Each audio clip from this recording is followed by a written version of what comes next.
個叫做漫畫動物最強王圖鑑，我知道咧有好多小朋友咧，其實都睇過最強王噶啦，小學生啊，係啦，好多都睇過，有啲就同學仔有睇過啦，係咪？咁有啲家長咧完全唔明白點解啲小朋友追最強王嘅。咁我嗰陣時出過一個 post 嘅，簡單嚟講咧，佢有我都唔係好記得有幾多隻動物啊，可能16隻動物或者24隻動物啦，或者係24個英雄啦，佢哋就會參加好似奧運會咁嘅比賽啦，大家想象。咁有一啲角色咧就係一啲種子嘅選手嚟嘅，咁佢哋就會打2打1，2去1，2去1，2去1，最尾攞咗個冠軍，好似奧運會或者世界盃啦咁樣，你哋會理解得多啲啦。咁好刺激嘅，因為每一隻動物或者每一個角色其實佢都有唔同嘅 attribute 啊，係啦。咁所以你以為佢會贏咩？其實亦都未必一定係啦。咁佢其實入邊都有啲知識喺入邊嘅。咁啊，你哋唔睇啫嘛，大人。但係如果我細個有一睇，我都覺得好開心。但係咧，佢最近咧，我講緊今年啦，就出咗一個漫畫系列嘅。嗱，之前嗰啲最強王咧，相對個故事性真係少啲嘅，但係漫畫最強王就大啲啦，係啦。咁我都唔會講晒成本嘅，講晒成本，我估要1個鐘，即係講同埋自己睇係兩樣嘢噶嘛，係啦。咁呢個動物最強王咧，簡單嚟講咧，我唔講晒啦，係啦。佢講地球上面所有嘅動物，就喺剛才統治地球嘅人類已經滅亡啦。而家呢個地球已經冇統治者，為咗選出能夠主宰呢個世界嘅王者，將要舉辦動物最強王對戰淘汰賽。集合啦，勇者們！聚集起嚟，呢個世界所有嘅生物，成為歷史嘅見證者。大家覺得邊一種？嗱，而家問下大家先，你哋覺得應該咩動物係成為最強王呢？你哋覺得？如果就咁睇呢一度，唔知嗬？係啦，如果有係你嘅小朋友好中意睇呢個系列，不過有啲小朋友中意睇個圖鑑系列，但係佢哋因為呢一套漫畫係新嘅，所以佢哋有少少接受唔到，即係係啊，我都未有同學睇呢一個，但係我覺得好睇，感動嘅啲故事都係啦。呢一隻動物係咩㗎？狒狒嚟嘅，係啦，係啦，渴望勝利嘅戰士們，燃起你哋嘅鬥志啦！而家開始，即將展開最精彩、最刺激嘅王者寶座爭奪戰——動物最強王對戰淘汰賽。哇，犀利啦！究竟邊個會比賽呢？係啦，喺經過主辦單位嘅精挑細選之後，將會有16名強者參賽。呢個就係，我先講錯咗，佢狒狒啊，對唔住，佢紅毛猩猩大師係主辦者嚟嘅，冠軍將會成為動物最強王，統治冇人類嘅新世界。呢一場對戰係冇規則，亦都冇勝負嘅判定標準。勝者同埋敗者將會由某一方投降或者死亡嚟決定。即係有機會佢可以選擇，即係投降就唔打落去啦，咁佢成為輸家，贏嗰人就可以上去啦，或者輸嗰個有機會真係會死亡嘅嗰隻動物，係啦。而家為大家介紹第一回合第一場嘅對戰強者，呢一隻係咩㗎？係啦，大家見唔到啊？分類喺貓科獵豹屬，有音速貴公子之稱嘅獵豹阿爾杜，幾有型啊！係啦，哇，身長190 cm， 即係差唔多我哋一道門咁高。係啦，你哋屋企嘅道門咧係2米，即係爭10 cm 嘅啫，即係咁長啊！一隻獵豹 ，OK， 體重就85公斤，哇，都好重，都唔夠我重，同我差唔多咁重，哇，真係好犀利喎！其實係咪啊？跟住呢啲觀眾咧，眼鏡猴啊、耳廓狐啊，同埋粗元犬鼠，佢哋喺度傾偈啦。哇，好犀利啊！佢嘅長腿可以跑出時速120公里以上嘅速度㗎。哇！獵豹真係跑得咁快㗎，120公里。香港嗰啲 highway 咧，全部都係頂多都係100公里嘅啫，快過嗰啲車，好快嘅。獵豹真係好快嘅，係啦。呢個速度係樹懶嘅1000倍啊！咁即係話樹懶嘅動作係超級慢啊！超，邊個喺度講我壞話啊？樹懶嘅1000倍，係啦。哇！冇諗到第一戰竟然係我哋貓科嘅速度最快嘅獵豹出場啊！呢一啲都係啲豹嚟嘅，雲豹啊、美洲獅啊嗰啲。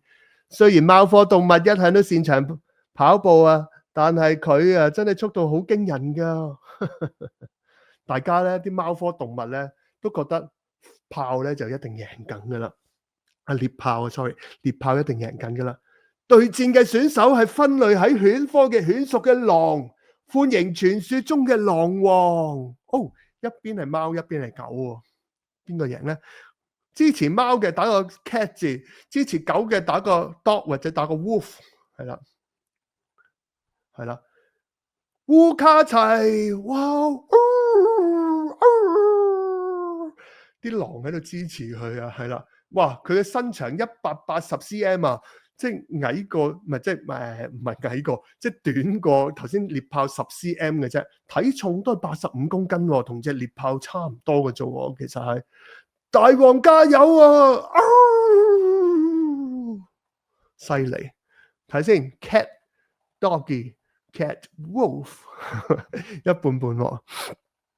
cat 係咪啊？係啦，真係嘈死人啊！呢個獵豹嘅聲音嚟㗎。你哋係咪就係聽講會叫嘅狗就唔識咬人啊？我唔准你侮辱我哋嘅狼群。睇你哋真係好嘈啊！只要將你打到嘅話，你哋就全部會收聲㗎啦。咁就睇下你會唔會做到啦。究竟邊個會贏呢？係啦，雖然咧比唔上阿爾頓啦，阿爾頓即係嗰隻狼王啦，係啦，唔係喎。係咪咧？係啊，但係烏卡齊、阿爾頓係嗰隻獵豹，烏卡齊嗰隻狼係啦。雖然比唔上阿爾頓啦，但係烏卡齊最快嘅奔跑時速其實亦都有70公里㗎，70公里。頭先嗰120公里係啦。負責解說嘅超雄老師，呢一場對戰會以速度決勝嗎？我覺得冇可能。比速度嘅話，獵豹會獲得壓倒性嘅勝利。少雄定係超雄啊？唔好意思啊，我冇 search 呢個字點讀，係啦。咁勝負嘅關鍵會喺邊啊？有同伴到底係好係壞，要睇過先知。大師，開始進行比賽啦。好，我知啦。比賽開始。哇！佢哋兩個咧本身咧係對住大家噶嘛，突然間獵豹轉身，向住另外一個方向跑喎。哇！開戰啦！但係點解阿爾頓會背住阿烏卡齊嘅？一開始就走吓，唔係啩？然後阿爾頓即係嗰隻獵豹啦，我講翻獵豹啦，如果唔係大家可能亂啦吓，係啦。然後轉身，你覺得佢做乜嘢啊？助跑啊！阿爾頓突然間加速奔跑啊，速度果然非常之快啊，快到連腳都睇唔到啊！咦？但係佢又唔係向住佢嘅喎，係咪啊？係啦，以貓科動物嘅習性嚟睇，呢一隻獵豹應該係先用前腳嚟壓制對方嘅動作，因為啲貓啊、嗰啲老虎啊，通常用前腳嚟冚住佢㗎嘛，所以我只需要閃過佢嘅前腳攻擊，跟住再反擊嘅話，係咪真係得㗎？看招啦！等我閃過呢一次攻擊先。原來咧嗰隻獵豹咧已經閃咗去另外一邊咬佢條頸啦。咩話？成隻跌棲啦。然後佢又好快企起身。哇！發生咩事啊？大家有冇人覺得嗰隻獵豹會贏啊？啱啱戰況十分之激烈啊！烏卡齊而家已經受傷流血啦，哇震晒添啊！佢頭先發生咩事啊？究竟發生咩事啊？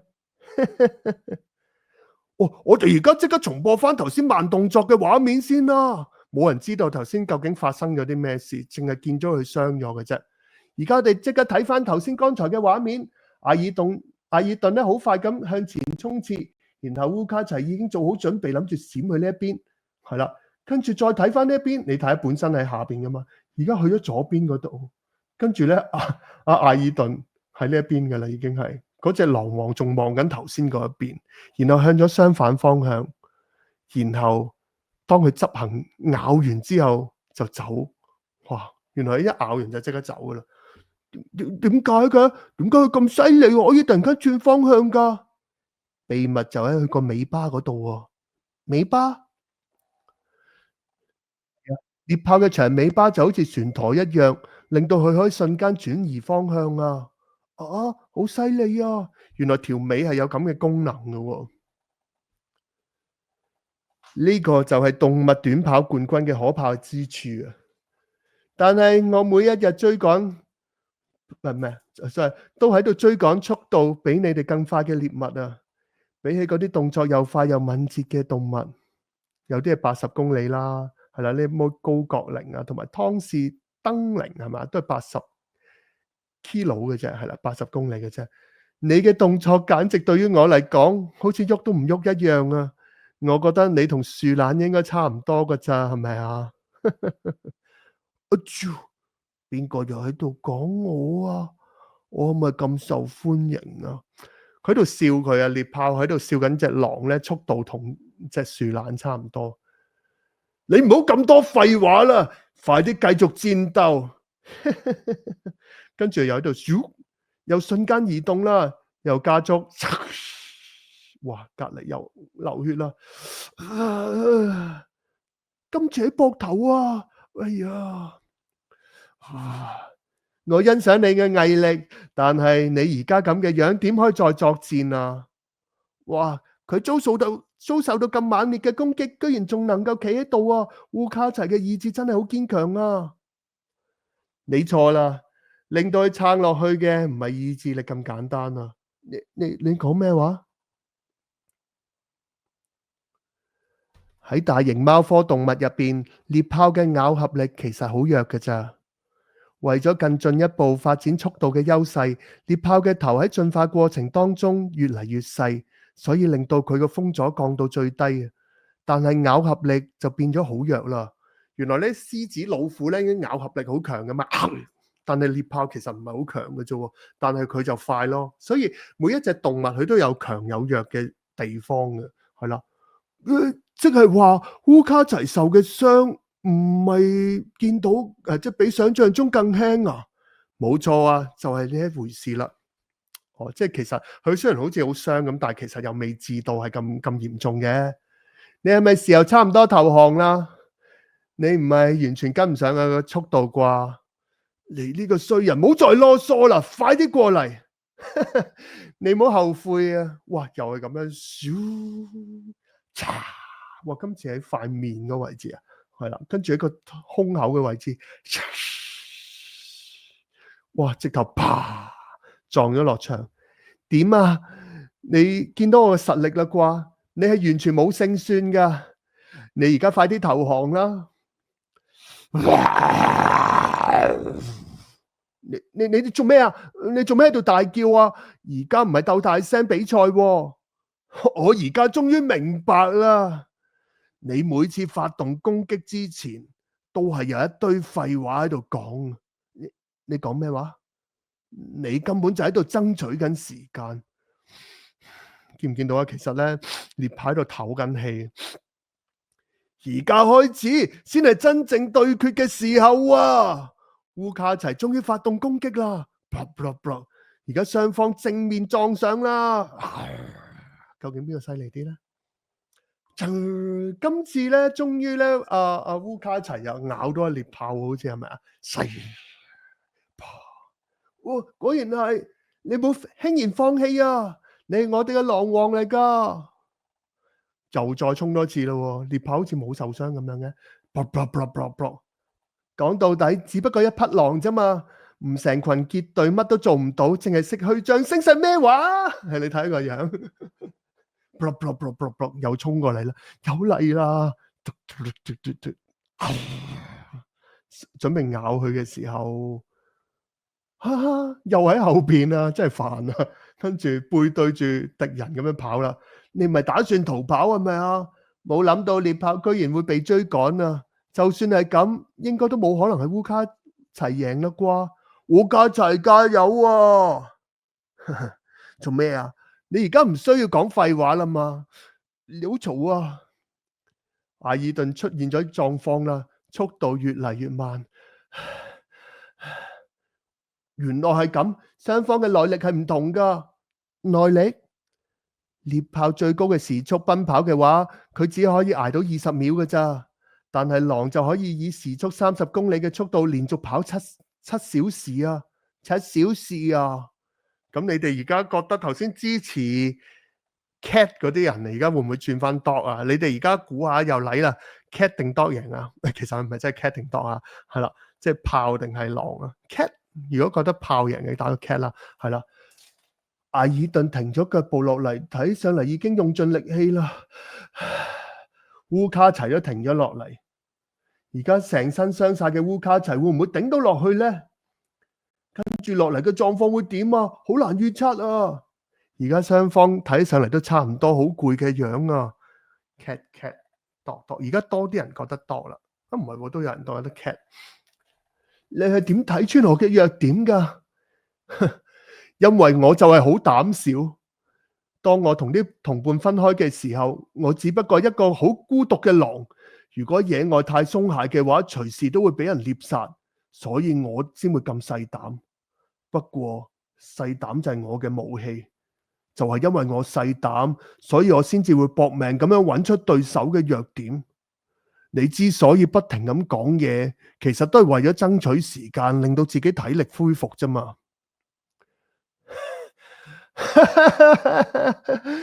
阿爾頓突然間喺度大笑喎，到底咩事呢？有咩好笑啊？你真係好蠢啊！我的確係為咗恢復體力先至一直講嘢，但係多謝你嘅長篇大論，我而家體力又恢復翻啦。咚咚咚，睇嚟戰況係對阿爾頓有利喎。我早就知道呢一件事啦。睇嚟你已經準備好投降啦，居然仲傻更更喺度等我體力恢復。其實你嘅體力已經用盡啦，係咪啊？你錯啦，因為除咗耐力之外，我亦都睇到你其他弱點。咩話？你明明係貓科動物，但係你唔識爬樹㗎嗬？我唔知你講咩喎，你係咪好緊張啊？你俾我講中咗咧。你嘅爪係好短，而且唔可以收入去個腳掌入邊。嗱，譬如話啲貓咧，啲老虎咧，佢雖然有爪，但係啲爪其實可以收埋。但係獵豹唔係嘅，因為佢哋個腳掌咧，咪個爪好短嘅啫。其實係。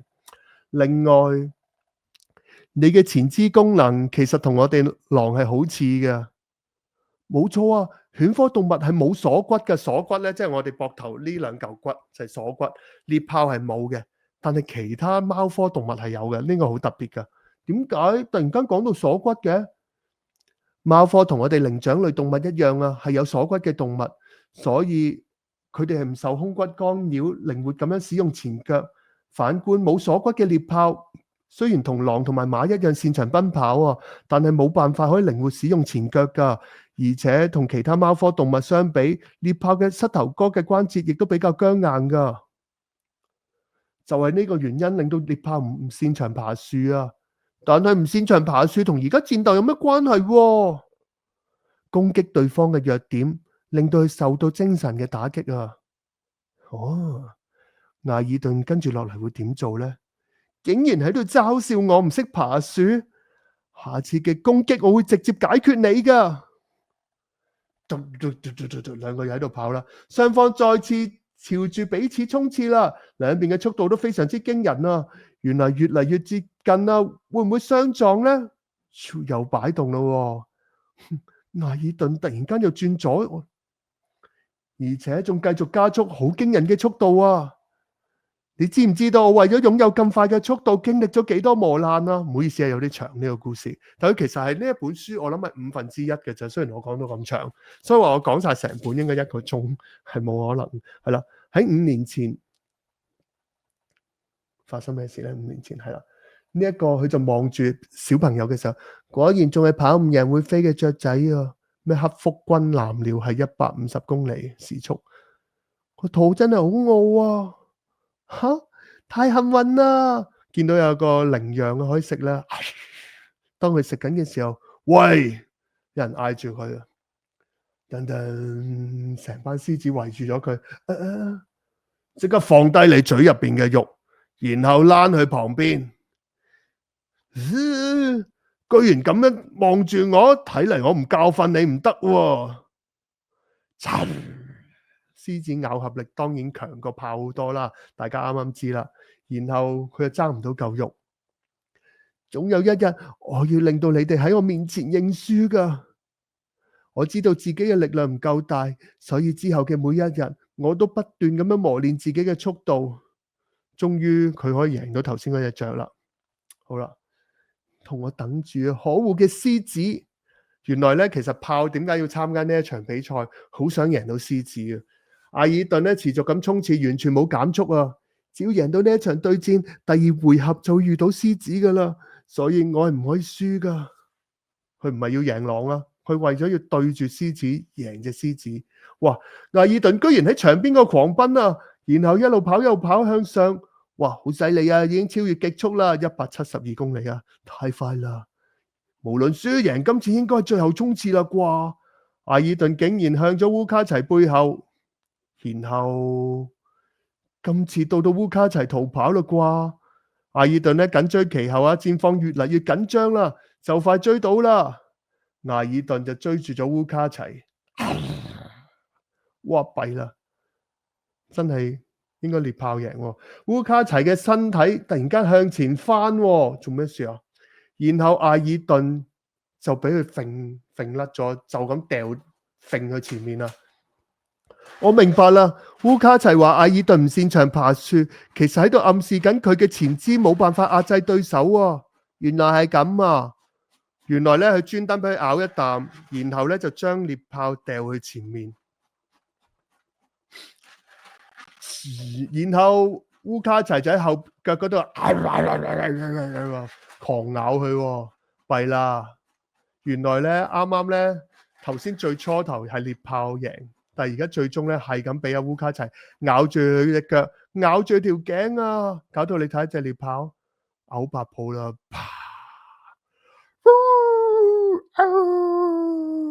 弊啦，邊個贏咗啊？